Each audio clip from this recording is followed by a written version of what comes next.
Assalamualaikum warahmatullahi wabarakatuh.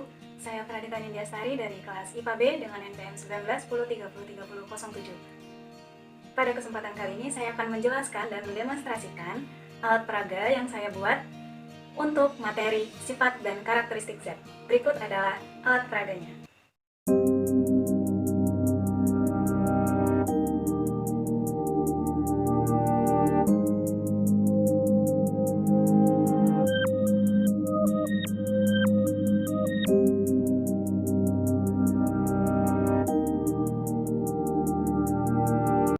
Alat peraga ini berdasarkan materi sifat dan karakteristiknya.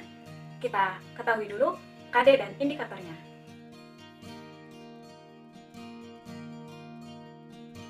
Oke, selanjutnya saya akan menjelaskan bagian-bagian dari alat peraga yang saya buat. Pertama, di sini ada wadah untuk alat-alat kimia, lalu ada tiang dengan isi tempat atau wadah yang dapat bergerak, lalu ada korek api, ada penjepit kertas, ada tungku pembakaran, dan ada sumber bahan bakar. Alat peraga ini dapat digunakan untuk praktikum pemisahan campuran dan perubahan zat. Contoh dari pemisahan campuran yang dapat kita praktikkan adalah penyaringan, penguapan, sublimasi, kromatografi kertas, serta pengendapan. Contohnya untuk penyaringan, kita gunakan cawan porselin sebagai wadah penampungan, kita letakkan di sini. Lalu kita gunakan corong yang berisi kertas saring, dan contoh larutan yang akan kita saring pada gelas beker. Nanti campuran ini akan kita saring di sini. Dan filtrat hasil penyaringan akan diterima oleh cawan porselin. Yang kedua, contoh dari pemisahan campuran dengan penguapan. Contohnya yaitu penguapan garam kotor. Larutan garam kita letakkan di cawan porselin ini, kemudian kita bakar dengan korek ini, sumbunya. Nanti hasil dari penguapan tersebut, garam akan mengkristal atau tersisa di dalam cawan porselin, sedangkan air akan menguap ke udara. Selanjutnya, praktikum sublimasi, kita menggunakan cawan porselin dan gelas beker. Contoh senyawa yang dapat kita pisahkan dengan sublimasi adalah kamper dan arang.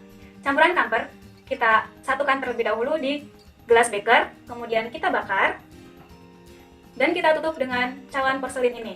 Hasil akhir dari proses sublimasi, ada yang akan tertinggal di gelas beker dan ada yang naik atau mengkristal di bawah cawan porselin ini. Contoh pemisahan campuran selanjutnya adalah dengan kromatografi kertas. Di sini telah disediakan penjepit kertas dan ada kertas kromatografi yang telah diberikan warna-warna sekunder. Nanti kertas tersebut kita jepit di sini, dan di gelas beker ini kita isi air sampai dengan batas warna-warna tersebut. Nah, warna-warna tersebut akan terurai menjadi warna-warna penyusunnya masing-masing. Selanjutnya adalah pemisahan campuran dengan pengendapan. Nah, jadi tabung reaksi ini berisi campuran senyawa kimia, kemudian kita letakkan di sini, dan kita tunggu campuran itu ada yang mengendap, ada yang berbentuk cairan. Nanti setelah semuanya sempurna mengendap, kemudian kita letakkan gelas beker di sini, dan hasil endapan tadi yang cairannya dapat kita dekantasi dari tabung reaksi ini ke gelas beker dengan cara seperti ini.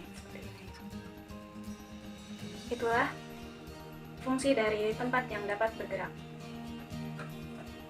Yang kedua, alat ini dapat digunakan untuk praktikum perubahan zat. Perubahan zat yang pertama itu contohnya membeku dan mencair.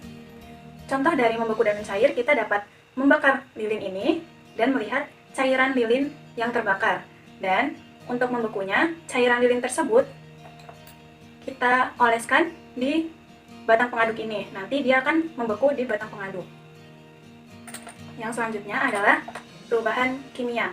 Perubahan kimia yang dapat dicontohkan yaitu pembakaran, bisa dari sumbu lilin atau pembakaran kertas yang dihasilkan abu.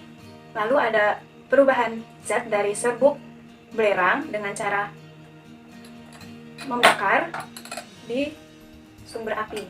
Nah, tabung reaksi ini kita jepit menggunakan penjepit tabung reaksi yang telah berisi serbuk belerang. Di sini kita dapat membakarnya. Seperti itu.